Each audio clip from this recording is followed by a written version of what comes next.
네, 안녕하십니까 여러분, 반갑습니다. 이번 영상에서는 이렇게 주식 고수들의 3가지 공통점에 대해서 알아보는 시간 가져보도록 하겠습니다. 상위권 트레이더들의 공통점에 대해서 한번 알아보도록 할 텐데요. 여러분들도 아시겠지만 주식에는 정말 다양한 투자 방식이 있고 정말 다양한 스타일이 있습니다. 마찬가지로 상위권 트레이더들의 스타일은 모두 다르지만 공통적으로 통하는 3가지 정도의 특징이 있죠. 첫 번째로 자신만의 강점 구간, 이 강점 구간에서 비중을 높게 매매한다죠. 고수분들의 매매 방식이 모두 다른데 각자만의 수익 내는 패턴이 분명하게 존재를 합니다. 쉽게 말씀을 드리면요, 본인이 자신 있는 구간에서 많은 수익을 내고 있다는 거죠. 이분들이 수익을 많이 냈던 거래들을 한번 살펴보면요, 큰 수익을 냈던 방식이 다른 매매에서도 비슷하게 나오고 있다는 거예요. 그러니까 쉽게 설명을 드리면요, 예를 들어서 돌파 매매를 잘 하시는 분이 있어요. 이렇게 돌파 매매를 잘 하시는 분들은 돌파 매매에서 크게 수익이 나고, 반대로 이 눌림목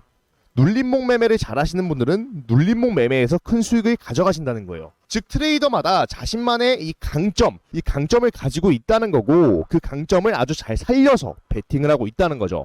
그런데 대부분의 사람들, 일반 초보자분들은 어떻게 베팅을 하죠? 내가 자신 있고 강점을 살릴 수 있는 구간을 기다리기보다는 매매 중독에 빠져서 이 종목 모두 베팅을 하는 경우가 많죠. 그래서 자신에게 잘 맞는 트레이딩 전략, 이런 강점이 확실하게 있다면 그 강점을 살릴 수 있는 확실한 구간이 오기 전까지는 참고 인내하는 훈련을 하셔야 합니다.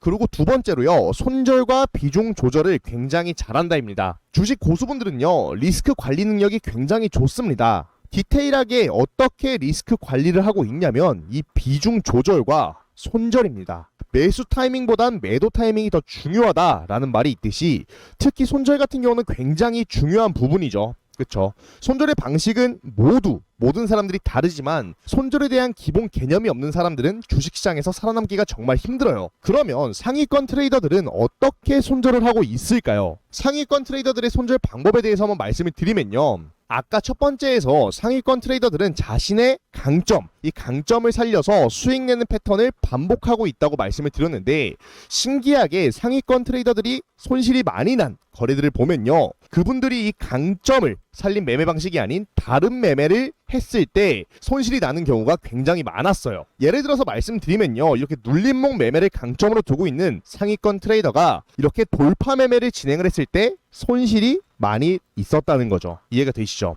이렇게만 얘기했을 때 여러분들은 고수와 초보의 차이점이 없는 것 같다고 말씀하실 수 있는데, 여기서 고수와 초보분들의 차이점이 뭔지 아세요? 바로 비중입니다. 이 비중. 고수분들도 손절은 똑같이 하지만 비중이 달라요. 그러니까 잘하는 분들은 수익을 낼 때는 자신만의 확실한 이 강점을 살려서 수익을 내지만 자신의 주력 방식이 아닌 다른 방식으로도 진입을 하죠. 하지만 자신의 강점을 살린 매매가 아닌 이렇게 확실하지 않은 매매에서는 이 비중을 굉장히 낮게 두고 진입을 해요. 결국에는 자기가 주력으로 하는 매매에서는 과감하게 베팅을 하지만 주력으로 하는 매매가 아니고 이렇게 다른 매매에서 가능성이 보인다면 제가 말씀드린 대로 이렇게 비중을 낮게 베팅을 한다는 거예요. 비중을 낮게 둔 경우에는 이렇게 손절을 하더라도 손실이 크진 않겠죠. 크게 부담은 되지 않겠죠. 하지만 초보자 분들은요, 이와 같은 경우 모든 종목, 아까 말씀드린 대로 이렇게 모든 종목에 풀베팅을 해요. 이런 거래 방식은요, 잘 나올 때는 수익이 굉장히 많이 나올 수 있겠지만 반대로 굉장히 위험한 거래 방식입니다. 그래서 제가 오늘 여러분들께 전달드리고 싶은 내용은요, 내가 잘할 수 있는 매매, 즉 이 강점, 나의 강점을 찾아 매매하되 자신의 강점이 아닌 애매하다 싶은 이런 다른 매매에서는 비중을 낮춰서 매매를 하거나 아예 일절 쳐다보지도 않는 게 가장 좋고 여러분들의 계좌를 지킬 수 있는 유일한 방식이라는 거예요. 그리고 마지막으로 고수분들의 매매 스타일, 트레이딩 방식 모두 다르지만 의외로 종목이 겹치는 경우가 굉장히 많습니다. 그러니까 상위권 트레이더들은 공통적으로 종목들이 거의 비슷해요. 모두 비슷해요. 그러면 이분들은 보통 어떤 종목들을 거래를 하고 있냐면 모두 이 주도주를 거래를 하고 있습니다. 그렇다면 이 주도주란 무엇일까요? 자, 주도주들이 가지는 공통점이 뭐냐면요, 첫 번째로는요, 이렇게 신고가 근처에 있는 종목이다. 그리고 두 번째는 거래대금. 이 거래대금이 많이 나오는 종목들. 그리고 마지막 세 번째는요, 재료입니다. 재료가 있는 종목들이죠. 그러니까 결국에는 신고가를 가고 이렇게 거래대금이 나오는 종목들, 그 시장에서 주목을 받을 만한 핫한 재료를 달고 있는 경우가 많다는 거죠.